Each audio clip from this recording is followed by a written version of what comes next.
ተደጋጋሚ ጊዜ ለሽንት መነሳት፣ ሽንት ሲሸኑ መቆራረጥ፣ ሽንት ለመሽናት መቸገር፣ እንዲሁም ሽንት ከሸኑ በኋላ መቆራረጥ፣ እንዲሁም ከመሽናት ጋር ተያይዞ የሚመጡ ችግሮች አንዳንድ ጊዜ ኩላሊትን ችግር ውስጥ ሊከተው የሚችሉ ችግሮች ሊሆኑ ይችላሉ። ቤናይን ፕሮስታቲክ ሃይፐርፕሌዥያ ወይም ደግሞ ፕሮስቴት የምንለው የወንዶች በተፈጥሮ የሚገኝ እጢ ማደግ ወይም ማበጥ ሊሆን ይችላል። ሰላም ውድ ተመልካቾቼ እንደምን አላችሁ?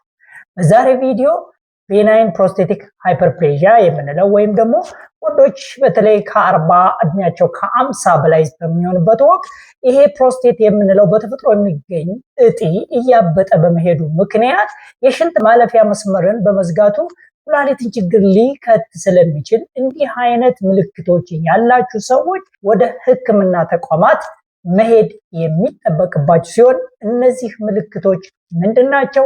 ሕክምናውስ ምንድነው? በዛሬ ቪዲዮ የምንመለከት ይሆናል። ቪዲዮውን እስከ መጨረሻ ብትከታተሉ ሙሉውን መረጃ ታገኛላችሁ።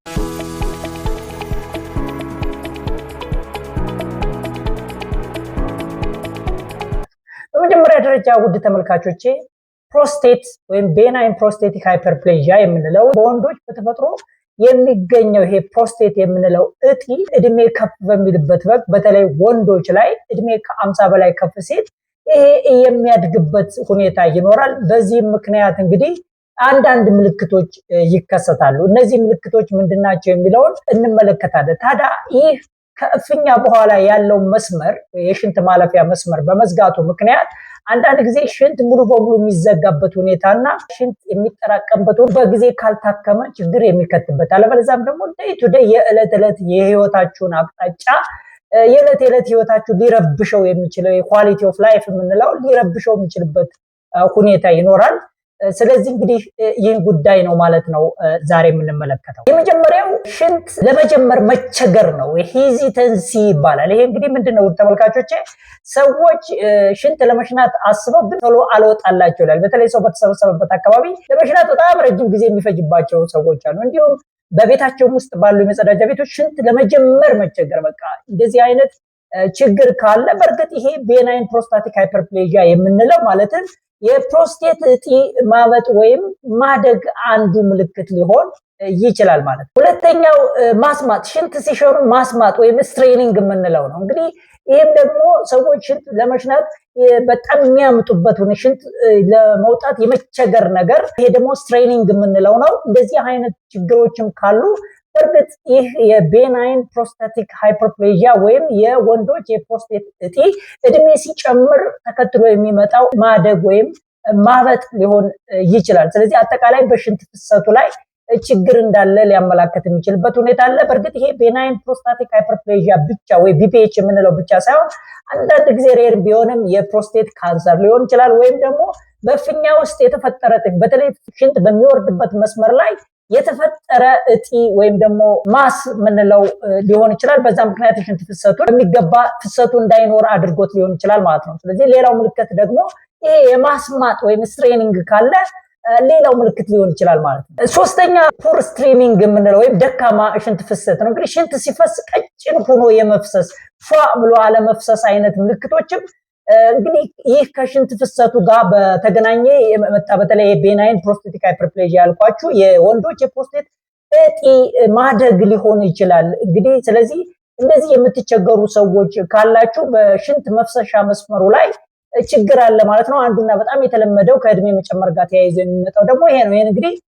ፑር ስትሪሚንግ እንለዋለን። ቀጭን ሆኖ የሚፈስ አይነት ምልክት ካለ ሌላው የዚህ የቢፒኤች ወይም ደግሞ የወንዶች የፕሮስቴት እጢ ማደግ ምልክት ሊሆን ይችላል። አራተኛው ከሸኑ በኋላ የቀረ ያለ የሚመስላቸው ይሄ ደግሞ ኢንኮምፕሊት ኢቫኩዌሽን ይባላል።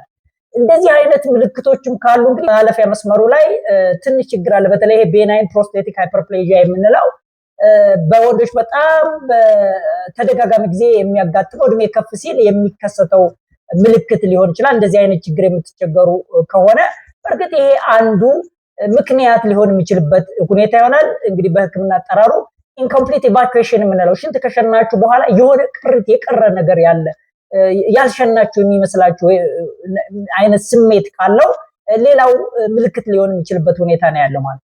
አምስተኛው ሽንት የማምለጥ ነገር ወይም ደግሞ ሽንት የመፍሰስ ይሄ ደግሞ ኦቨርፍሎ ኢንኮንቲነንስ የምንለው ነው። ይሄም ሌላው የቤናይን ፕሮስቴቲክ ሃይፐርፕሌዥያ ወይም የወንዶች የፕሮስቴት እጢ ማደግ ምልክት ሊሆን ይችላል።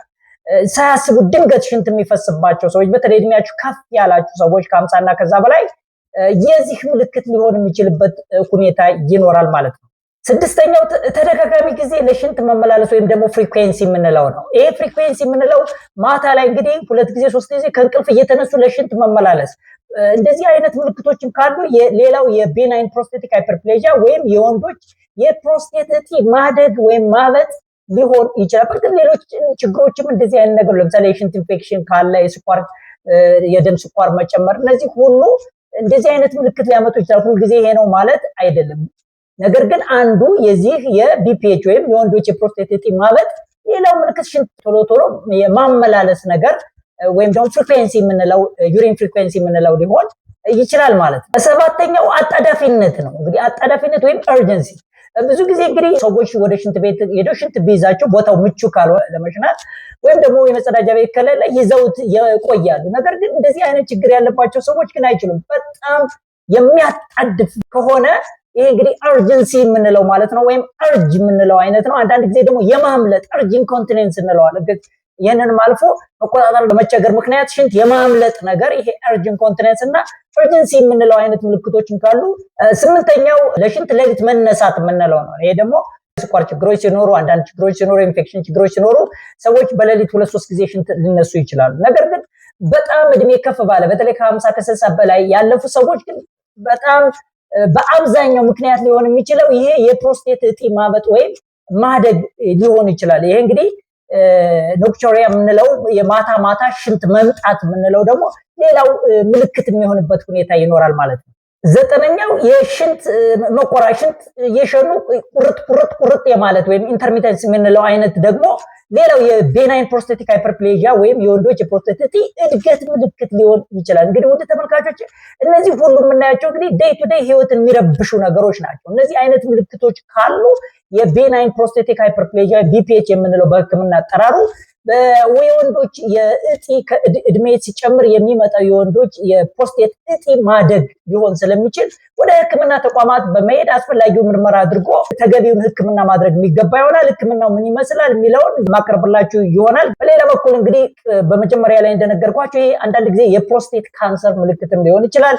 ወይም ደግሞ በፊኛ አካባቢ የሚፈጠሩ እጢዎች ወይም ማስ ምክንያት የሽንት ማለፊያ መስመሩን በመዝጋቱ እነዚህ ሁሉ ምልክቶች ሊታዩ ይችላሉ። በእርግጥ ይህ ሁሉ እንግዲህ ፕሮስቴት ግላንድ የምንለው በወንዶች የሚገኝ እጢ በመሆኑ እኒህ አይነት ምልክቶች በወንዶች ላይ የቤናይን ፕሮስቴቲክ ሃይፐርፕሌዥያ የምንለው ቢፒኤች የምንለው እንላለን እንጂ ሴቶች ላይ እንዲህ አይነት ችግር ከተከሰተ የሽንት ቱቦ ኢንፌክሽን የሚሆንበት አለ። ህክምናው ሰዎች ዴይ ቱ ዴይ ያላቸውን ህይወት ወይም ኳሊቲ ኦፍ ላይፋቸውን የሚረብሻቸው አይነት ስለሆነ እንዲህ አይነት ምልክቶች በመድኃኒት የሚታከምበት ሁኔታ ይኖራል፣ በሰርጀሪ የሚታከምበት ሁኔታ ይኖራል። በመጀመሪያው በመድኃኒት የሚታከመው እንግዲህ አንዳንድ መድኃኒቶች የፕሮስቴት እጢው መጠኑ እንዲቀንስ ወይም ሽሪንክ እንዲያደርግ በማድረግ የሽንት ማለፊያ መስመሩ እንዲለቀቅ የሚያደርግበት ሁኔታ አለ። እነዚህ ፈነስትራይድ የምንላቸው የመድኃኒቶች የሚሰጡበት ሁኔታ። ሌላ ደግሞ አልፋዞሲን፣ ኬራዞሲን የምንላቸው ደግሞ እንዲሁ የሽንት ማለፊያ መስመሩን እንዲከፈት ወይም ሪላክስ በማድረግ ሽንት ፏ ብሎ እንዲፈስ በማድረግ ዴይ ቱ ዴይ ያላችሁን የዕለት ህይወታችሁ እንዳይረበሽ የሚያደርግ እንግዲህ በመድኃኒት መልክ የሚሰጡ መድኃኒቶች አሉ ማለት ነው። ብዙ ጊዜ አልፋ ብሎከርስ የሚባሉት ማለት ነው። እነዚህ መድኃኒቶች ልትወስዱ ትችላላችሁ። ነገር ግን ከዚህ ባለፈ ሁኔታ ግን ሁለቱ ኩላሊቶቻችሁን ችግር ውስጥ ሊከት ይችላል ተብሎ ከታሰበ ሙሉ በሙሉ የሽንት ማለፊያ መስመሩ ዘግቶት ደግሞ ዩሪናሪ ሪቴንሽን የምንለው አይነት ችግሮች ከተከሰቱ ደግሞ ሰርጀሪ የሚሰራበት ሁኔታ ይኖራል ማለት ነው። ስለዚህ ቻናል አዲስ ከሆናችሁ ሰብስክራይብ በማድረግ ቤተሰብ ሁኑ።